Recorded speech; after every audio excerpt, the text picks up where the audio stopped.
Hello, this is Hail Pari, aka Persian Rockstar. I'm using my glasses because I look good.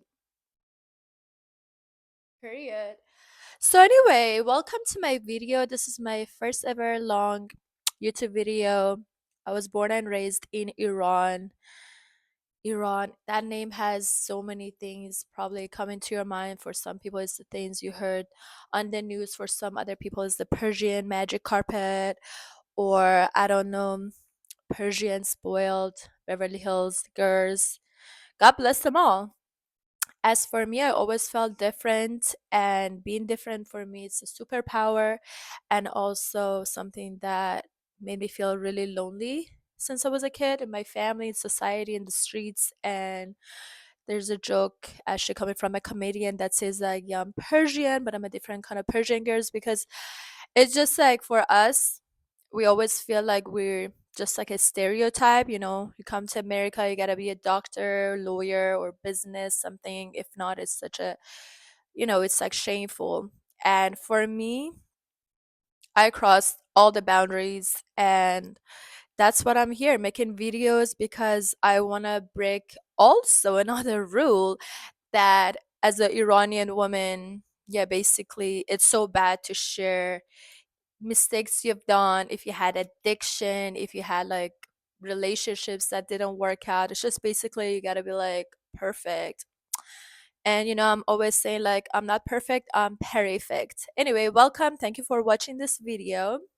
I really hope this mic works, and if it doesn't, it's okay because I like this little like just like holding this up like it's a cigarette. I don't smoke or drink, but so going back again in my family, I have a brother and sister. They're older than me.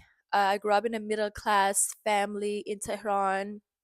I was born in another city because of my dad's job. My dad was always away. He was a hardworking man, simple man, and he was really funny. My humor definitely comes from him, and the fact that I really like old school Persian music. That's definitely comes from him too. And my mom is more like bougie and very beautiful woman, and she's like more into, I don't know. Like we're not like friends. Like if I meet her somewhere, like we be like vibing, but we're not like really like basically she's not into like rock or even those music that like my dad is into it, because she was like, oh, that's just like a woman like being wearing sexy stuff and dancing on stage. That's just like not classy. Or but I'm not here to I'm not talking shit about her. Basically, I'm just saying like she's different, and like growing up in that family, I didn't really find my, and also like I was not exposed to that music because I'm a I'm a kid after revolution that happened in the 70s and changed the history of Iran, and it became like Islamic Republic country where a woman cannot sing and dance, like everything like changed like that. And I'm not gonna get into that. This is basically like to give you guys a bio of who I am and why my music is so rebellious, revolutionary, and period. And so it's for people who are misfits. I have a lot of names: Persian Rockstar, mother of Middle Eastern misfits, and all that. And that's why like LGBT people mostly like have some people, Iranians, that really fuck with my music because we gotta like stand up for ourselves. And they actually inspire me the most because it's just like so powerful to be who you are when the whole society and like government is just literally against you. It's crazy. Anyway, yeah, so basically that's the type of family I grew up. I was like very disconnected. I didn't relate to anybody. But and back then, like I'm at level 37 right now. I don't say old, I'm saying level 37 because to me it's like life is like a video game and I'm a cartoon, and I just like go on levels. And for people, another inspiration, your age and stuff should be something you're proud of. Especially as a woman, especially as whoever you are, you gotta be proud of that, because just like it's like a level like Mario game that you kind of like go on and You gotta keep going. Um, so anyway, back at that, um, yeah, basically growing up in that environment, I the only access that we had to outside world was this illegal satellites we had that was like very trending. And before that was this video tapes, VHS I think it's called, like tapes that we had, and we could just like watch music videos. And the first woman that impressed me so much was Madonna. I was like, who that bitch? Like, okay, she did it for me. And after, I never forget, like from school actually, like it was this like video that you could just take home, and they were saying like, oh, these are like Satan and these are bad people who love rock music. And I never forget, I watched like Prodigy Firestarter music video the first time, and I was like shook, shake shack shook. If you know my song Shake Shack Shook, that comes from the effect that it had on me. And then I wanted to grow up and be the um you know the shook is not about like scaring people. It's just more about like being really who you are, even though the people don't get you. So anyway, so that was another thing that as a kid made me feel like, oh, okay, there's so much more outside in this world. It's not just like we're just basically born in Iran and we need to like obey the government and everything and just like go to heaven. um that's what we've been told. And the Western societies are so depressing. That's all the propaganda they've been like teaching us. And I'm not here like making this video like, look, I'm from Iran, so whatever I say, whatever I even don't talk about politics, it's already like goes that way. That's the way it is. And you know what, I'm here to speak my truth, as always gonna do that. And that's been my path. And anyway, so those are were my outlets. And then like we got the satellite in our home, we would just go outside and like illegally we would buy like CDs like Britney Spears. And but I always loved Madonna the most. And I would just like come home in my Persian school year uniform. I just like take it off and just like put MTV on and just like, yeah, just get in the groove. And I never forget those moments. Like I would go in front of the mirror, like going to school, put the unwanted forced uniform on, and be like, "You are crazy, like girl, you're crazy. Like you think you can go to America and make music? You guys don't have money. Like your dad doesn't work for government. None of that. I mean, thank God. Um, and yeah, so, and I couldn't tell my dreams to anybody because like Iranian school year back in like 90s be like, hey mom, yeah, I want to just go and just sing and dance. What? I mean, at some point I did that once with my mom, and she was like, whoa, so you're gonna be a dancer?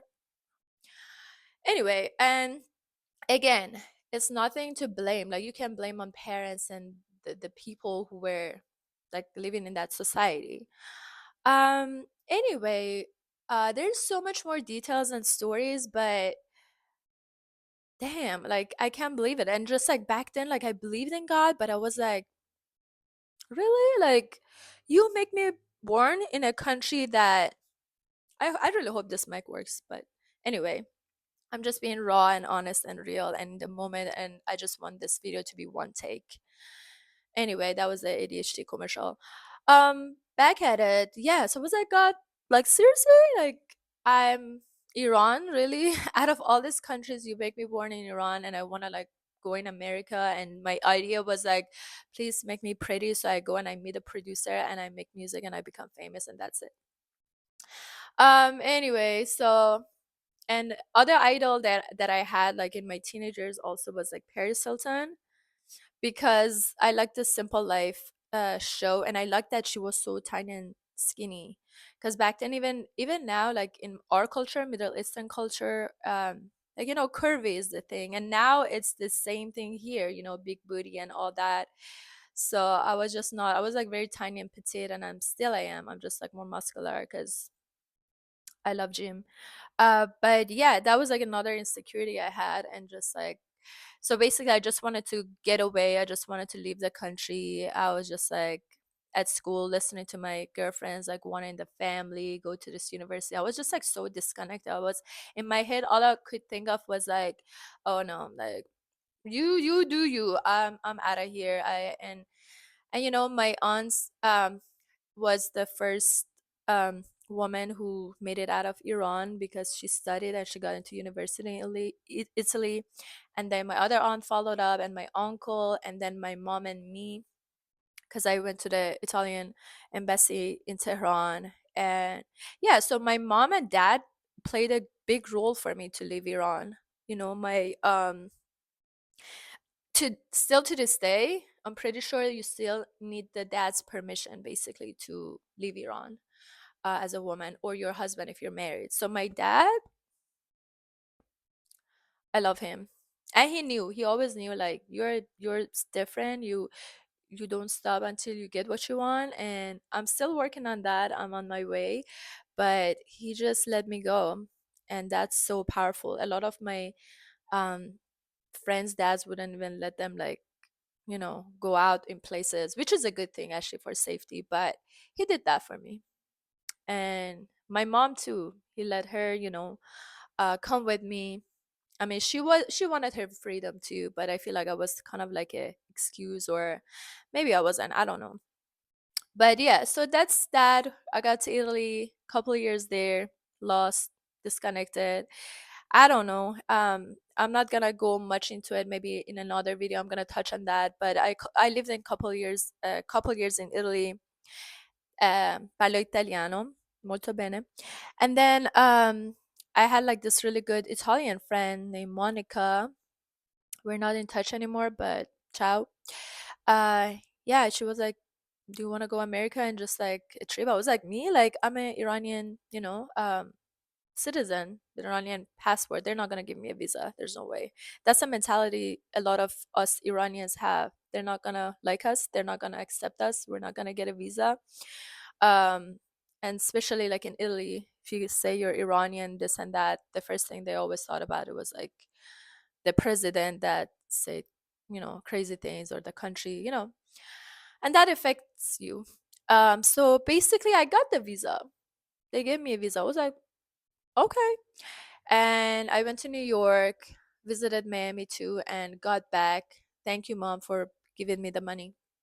And I was depressed. I actually like had kind of an attempt like suicide, something like that.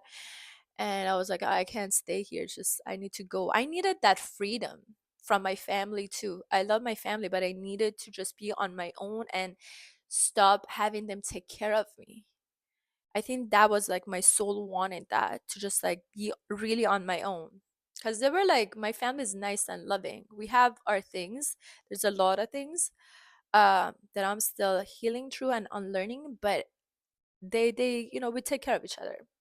And I needed to be on my own feet. Uh, so I got the visa again, miracles, God's plans, and I got to America, and yeah, San Francisco for a year, and then I got my asylum here, and got to LA, followed a girlfriend that we were kind of making music, and got into a lot of things. Like I've been in California for 12 years in LA, so like 13 years in California. I really stayed here, and that's for another video and other things. I really want you guys to like comment. This is who I am. I know like I jump different things, and I'm working on being a graceful and grounded woman. I'm a Leo, Persian Rockstar, and it is part of my me and my best friend, Midwest bestie. We always say like we're like ADHD aunties, and it's just like who I am. Like, I can be awkward. I can just talk about different things at once. But I love you guys like to comment down below if there's something that you heard you want me to talk more about. Heading to South Atlanta. I'm gonna talk more about that and why I chose there, but it's gonna be a base, and I'm just ready to see more of America, and people be like, "Oh, they're so conservative. They're not gonna." I'm like, I grew up in Iran. Like, don't like. I'm not gonna let fear control me, and More everybody say, don't go, don't go, don't go. That's exactly where I need to go. And I built so much peace, confidence, love. I love LA. This is not the escape, it's expansion. It's just like so exciting. And the main thing that I'm so grateful that I got from California is the how I got into fitness, and how more importantly my relationship with God, because as a kid I was not understanding this dream. I was like, why I was born here, why da da da da da, why? And now I'm like, oh, okay. Okay, I get it. It's everything happens to you and it seems weird, and why me? It's because I get closer to God. And that's an other things that I had a journey of recovering. And um you know so maybe that's another video that I love to get into it next, because I know the society, like we artists, it's just it's such an art just to keep making music, keep painting, a movie, whatever you're making, content creation. It's just like I have this thing too, just like, oh, why they would watch me, or why should I still? It's just yeah, it's just like a journey of believing in yourself and take steps with God. So anyway, I hope you got something out of this video. I'm gonna soon get ready, go to work, and I love you guys to have questions. Thank you for watching, and check out my music too. Love ya.